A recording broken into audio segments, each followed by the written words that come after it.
Il y a très longtemps, dans un petit village entouré de collines vertes et de champs de maïs, vivait un garçon nommé Daniel. Ce village était simple. Les maisons étaient faites de briques rouges et de toits en tôle. Quand il pleuvait, le bruit de l'eau tombait fort sur les toits et les enfants couraient pieds nus dans la boue. Daniel n'avait pas toujours été seul. Quand il était très petit, il vivait avec sa mère. Elle était douce et courageuse. Elle vendait des fruits au marché pour acheter du riz et du savon. Même si leur vie était difficile, elle chantait souvent pour rendre Daniel heureux. Mais un jour, tout changea. La mère de Daniel tomba gravement malade. Elle devint faible et ne pouvait plus aller au marché. Daniel restait près d'elle, tenant sa main sans comprendre ce qui se passait. Un matin, elle ne se réveilla plus. Daniel devint orphelin. Au début, les voisins eurent pitié de lui. Une femme lui donna un peu de nourriture. Un homme lui permit de dormir sous son petit abri pendant quelques nuits. Mais la vie est parfois dure, et les gens aussi. Très vite, les murmures commencèrent. Nous ne pouvons pas nourrir un enfant qui n'est pas le nôtre. Qui va payer ses vêtements? Il porte malheur. Depuis que sa mère est morte, les choses vont mal. Daniel ne comprenait pas tout, mais il comprenait une chose. Il n'était plus le bienvenu. Un soir, alors que le soleil se couchait et que le ciel devenait orange, un homme lui dit « Tu dois partir. Nous ne pouvons plus te garder ici. » Daniel n'avait que 9 ans. Il n'avait ni sac, ni argent, ni famille. Seulement les vêtements qu'il portait. Cette nuit-là fut la plus froide de sa vie. Il marcha longtemps sur une route poussiéreuse. Il avait faim, il avait peur. Il ne savait pas où aller. Finalement, il trouva un vieux bâtiment abandonné. Le toit était cassé et le sol était couvert de poussière. Il se coucha par terre et regarda le ciel à travers un trou dans le toit. Il murmura doucement « Maman, aide-moi » puis il s'endormit. Les jours suivants furent très difficiles. Daniel mendiait un peu de nourriture. Parfois il recevait un morceau de pain, parfois rien. Mais Daniel avait quelque chose de spécial. Il ne voulait pas abandonner. Un jour, il vit un homme réparer des chaussures sous un arbre. Daniel resta longtemps à regarder. L'homme remarqua sa présence. « Pourquoi me regardes-tu ? » « Je veux apprendre, » répondit Daniel. L'homme fut surpris. « Apprendre ? Tu veux travailler ?» Daniel hocha la tête. Cet homme s'appelait Moussa. Il accepta que Daniel reste avec lui, mais à une condition. Tu dois être courageux. Daniel accepta sans hésiter. Les années passèrent. Daniel apprit à réparer des chaussures. Il apprit aussi à parler avec les clients, à compter l'argent et à travailler avec patience. Il dormait toujours sur un vieux matelas, mais il mangeait tous les jours. Pour lui, c'était déjà une grande victoire. Moussa devint comme un père pour lui. Un soir, Moussa lui dit « Daniel, tu es intelligent. Tu dois aller plus loin que moi. » Ces mots restèrent dans le cœur du garçon. Quand Daniel eut 15 ans, il prit une grande décision. Il voulait aller en ville. La grande ville faisait peur, mais elle offrait aussi des opportunités.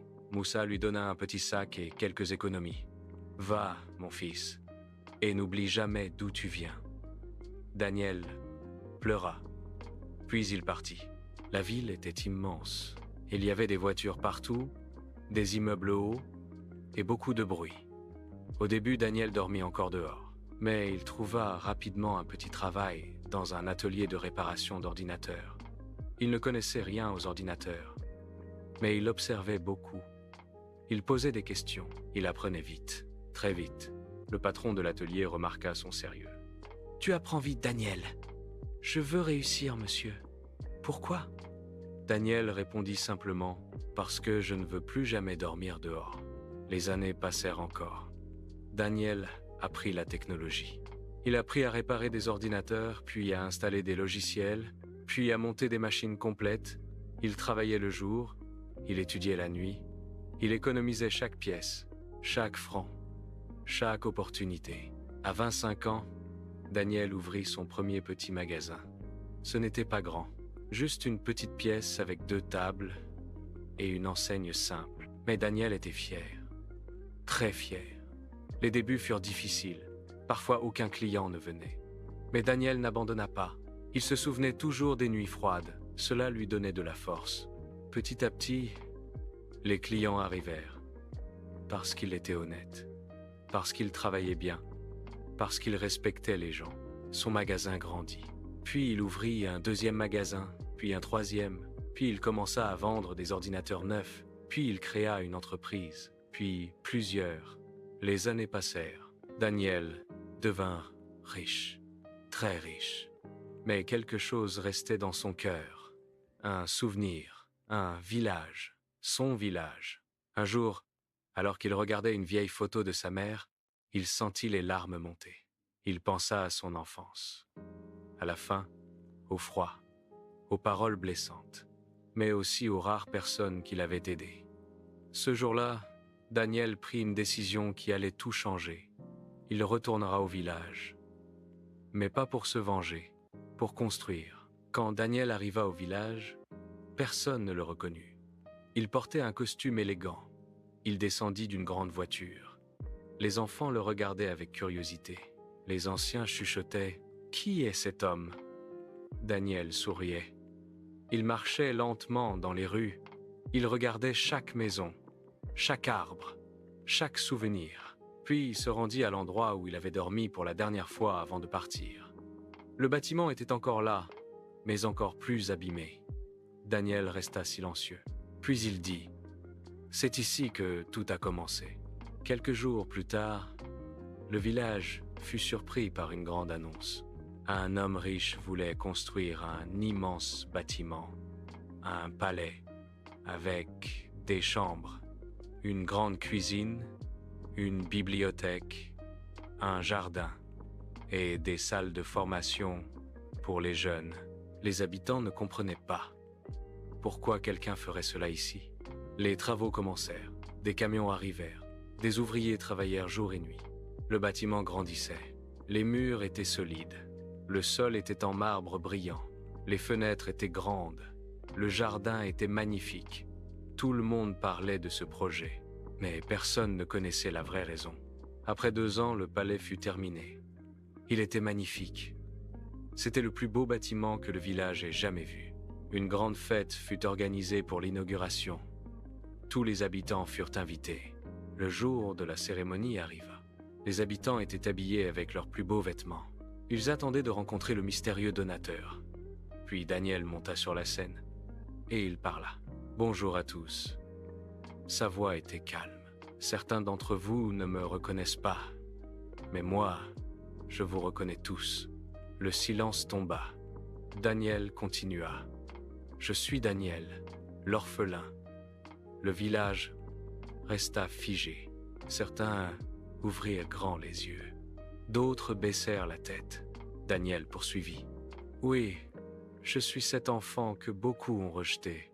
Mais aujourd'hui, je ne suis pas venu pour rappeler la douleur. Je suis venu pour offrir une nouvelle histoire. » Les habitants étaient émus. Certains pleuraient déjà. Daniel continua. « Quand j'étais enfant, j'ai souffert. Mais cette souffrance m'a appris quelque chose. Personne ne doit être abandonné. C'est pour cela que j'ai construit ce palais. » Tout le monde écoutait en silence.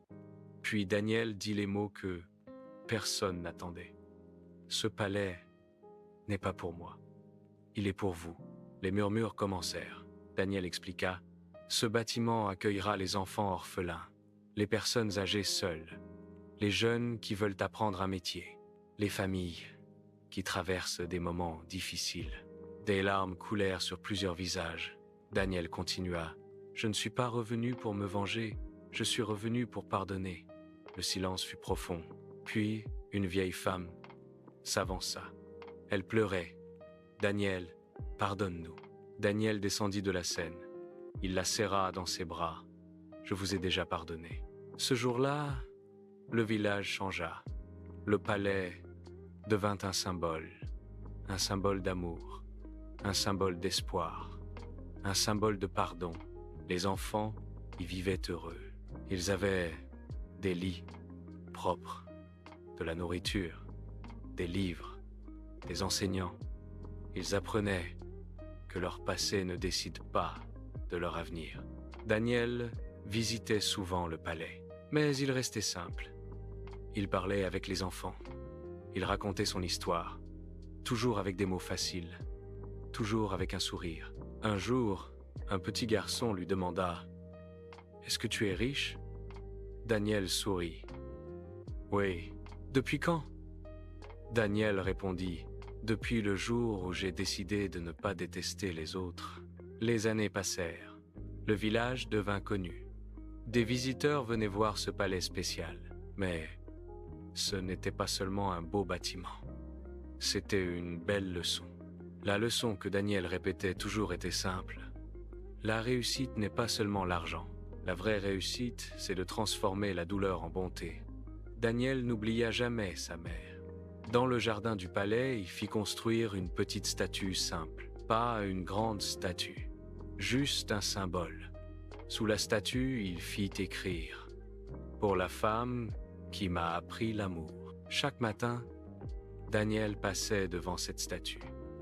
Il fermait les yeux et il murmurait « Merci, maman ». Et ainsi, l'orphelin rejeté devint un homme respecté. Mais plus encore, il devint une lumière pour les autres. Parce qu'il avait compris une chose très importante. On peut perdre une maison, on peut perdre de l'argent, on peut perdre des amis. Mais si on garde un cœur bon, on peut reconstruire le monde.